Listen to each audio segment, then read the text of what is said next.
అనగనగా ఒక చెరువు దగ్గర ఒక కొంగ ఉండేది.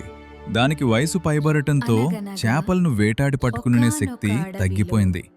ఆకలితో అలమటిస్తున్న ఆ కొంగ ఒక ఉపాయం ఆలోచించి చెరువు గట్టున చాలా విచారంగా కూర్చుంది.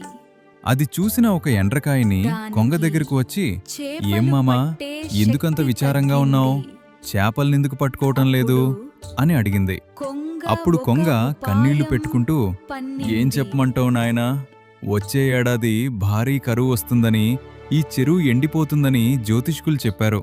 అప్పుడిక్కడున్న చేపలన్నీ చనిపోతాయి కదా, అందుకే బాధపడుతున్నాను" అని అబద్ధం చెప్పింది.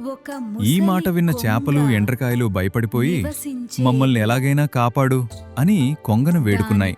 అప్పుడు కొంగ, "దగ్గర్లో నీళ్లతో నిండిన ఒక పెద్ద సరస్సుంది. నేను రోజూ కొన్ని చేపలను నా నోటితో అక్కడికి తీసుకెళ్లి విడిచిపెడతాను" అని నమ్మబలికింది. అమాయకపు చేపలు దానికి ఒప్పుకున్నాయి.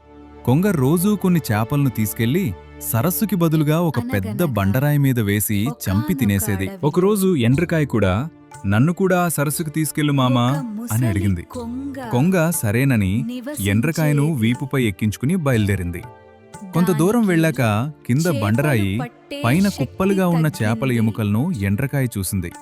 కొంగ తను చేసిన మోసాన్ని గర్వంగా ఎండ్రకాయకు చెప్పింది. వెంటనే ఎండ్రకాయ సమయస్ఫూర్తితో తన పదునైన కొమ్ములతో కొంగ మెడను గట్టిగా నలిపి చంపేసింది. తిరిగి చెరువుకు వెళ్లి చేపలన్నిటికీ కొంగ చేసిన మోసాన్ని వివరించి వాటి ప్రాణాలను కాపాడింది. నీతి: అతి తెలివి ఎప్పటికైనా ఆపదను తెస్తుంది. అలాగే శత్రువు మాటలను నమ్మి మోసపోకూడదు. ఆపద సమయంలో సమయస్ఫూర్తితో వ్యవహరిస్తే ప్రాణాలను కాపాడుకోవచ్చు.